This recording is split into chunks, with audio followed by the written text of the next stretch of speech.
আমি প্রিয়াঙ্কা, আমার চ্যানেল রমা কিচেনে তোমাদের অনেক অনেক স্বাগত। দেখো, আজকে একটা নতুন আইটেম নিয়ে চলে এসেছি, সেটা হচ্ছে কচুর শাক। ভেবেছিলাম তোমাদের সঙ্গে কচুর শাক দিয়ে ইলিশ মাছ শেয়ার করব, কিন্তু বাজারে ইলিশ মাছ পাইনি, তাই আমি আজকে কচুর শাক নিরামিষভাবে করব।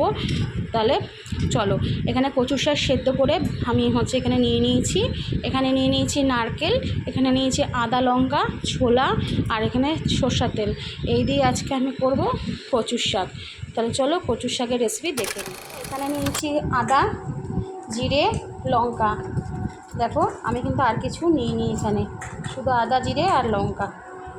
আচ্ছা, আর এখানে দিয়ে দেবো অল্প পরিমাণে সরষের তেল,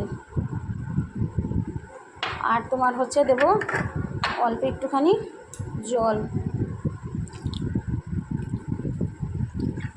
আর এখানে দিয়ে দেবো এই কটা কিছুটা পরিমাণে নারকেল, অল্প, আর কিছুটা নারকেল আমি এখানে ভিজিয়ে রেখেছি, আর কিছুটা নারকেল আমি এখানে দিয়ে দেবো। এটা মানে পেস্ট করে ফিরে আসবে। এখানে আমরা কী কী বেটে নিয়েছি দেখে নিয়েছি। এখানে আমরা বেটেছি কাঁচা লঙ্কা, জিরে আর নারকেল, আর এর মধ্যে দিয়েছি সামান্য সরষের তেল, আর অল্প জল দিয়ে এটাকে বেটে নিয়েছি। কিন্তু কড়াটা ভালো গরম হয়ে গেছে, কড়াটা আমরা বসিয়ে দিয়েছি। আজ দেখো ভালো বাড়ানো আছে, কড়া বসিয়ে দিয়েছি। এর মধ্যে আমরা কড়াটার মধ্যে শুকনো কড়ার মধ্যে ফার্স্টে দেবো কচু,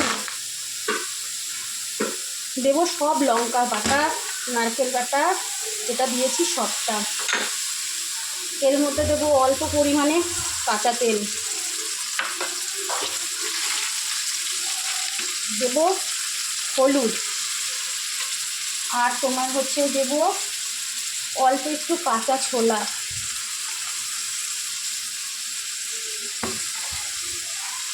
আর তোমার দেবো নুন, পরিমাণ মতন নুন। নুনটা কিন্তু আমরা একেবারেই দিয়ে দেবো, পরিমাণ মতো নুন দিয়ে দিলাম, লাগলে পরে দেবো।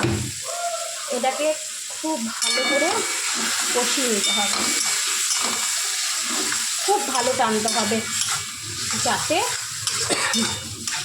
একদম লেগে তোমার একদম দেখবে হয়ে আসবে, লেগে আসবে, খুলে আসবে কড়া থেকে।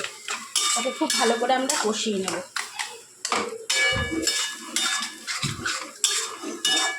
আর একটু হলুদ লাগবে, আর একটু হলুদ দিয়ে দিয়েছি। আমরা কষিয়ে নেব, কিন্তু আমরা এটাকে কষিয়ে নিচ্ছি।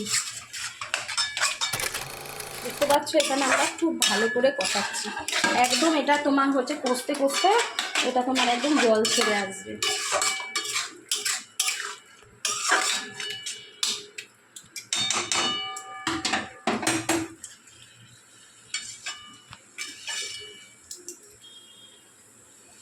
এটা নেড়ে যেতেই হবে, এটা থামলে চলবে না। এটা নাড়তে নাড়তে নাড়তে নাড়তে তেলটা ছাড়বে।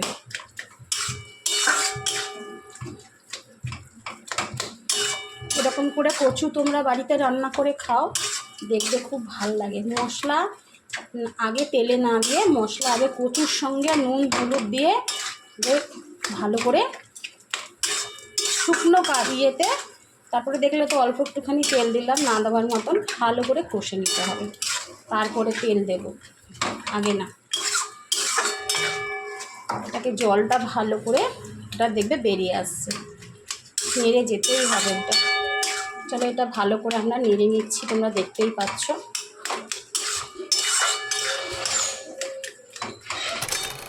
এটাকে কিন্তু আমরা নেড়েই যাচ্ছি।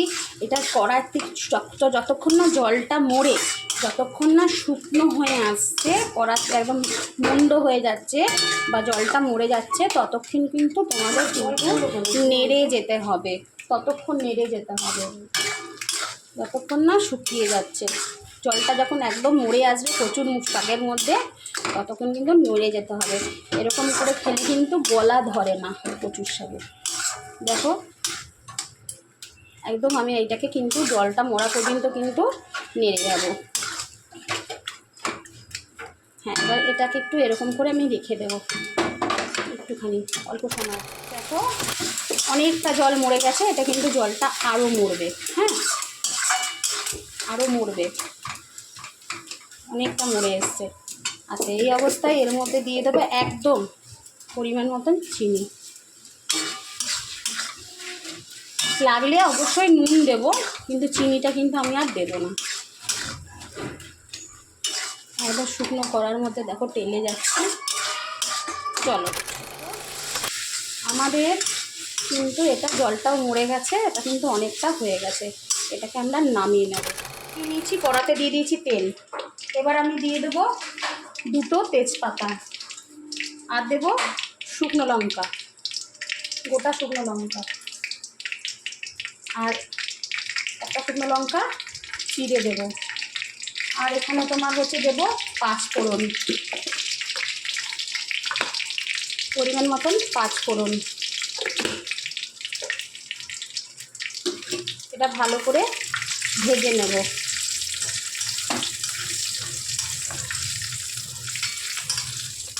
দিয়ে দেবো নারকেল কোড়া, নারকেল কুচি, সরি নারকেল কোড়া না, নারকেল কুচি। আর দিয়ে দেবো ছোলা। ভালো করে নেড়ে নেব, ভাজা ভাজা করে নেব। নুন তো আমরা আগেই দিয়েছি, কিন্তু আরেকটু নুন আমরা দেবো। আরেকটু নুন দিয়ে দিচ্ছি দেখো, আর সামান্য নুন। ব্যাস, এটাকে ভালো করে আমরা ভাজা ভাজা করে নেব। ভালো করে আমরা একদম এটাকে লাল লাল করে ভেজে নিচ্ছি, তোমরা দেখতেই পাচ্ছ। ভালো করে ভেজে নিতে হবে।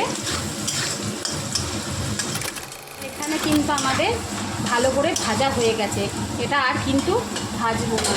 এর মধ্যে দিয়ে দেবো কচুর শাকটা। কচুর শাকটা দিয়ে খুব ভালো করে কিন্তু নেড়ে নেব।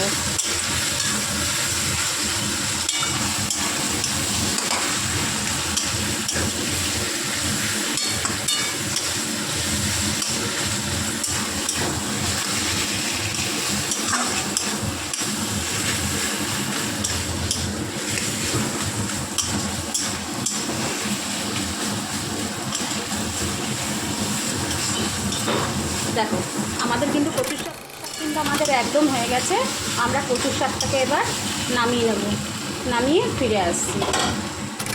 কচুর শাক একদম রেডি হয়ে গেছে। আমার এই কচুর শাক রেসিপিটা তোমাদের কেমন লেগেছে অবশ্যই আমাকে কমেন্ট করে কিন্তু জানাবে। আর আমার যদি রান্না ভালো লাগে অবশ্যই সাবস্ক্রাইব করবে, লাইক করবে, কমেন্ট করবে, আমার রান্নাটাকে শেয়ার করবে। তাহলে কালকে আর একটা নতুন রেসিপি নিয়ে তোমাদের সঙ্গে আসবো। ততক্ষণ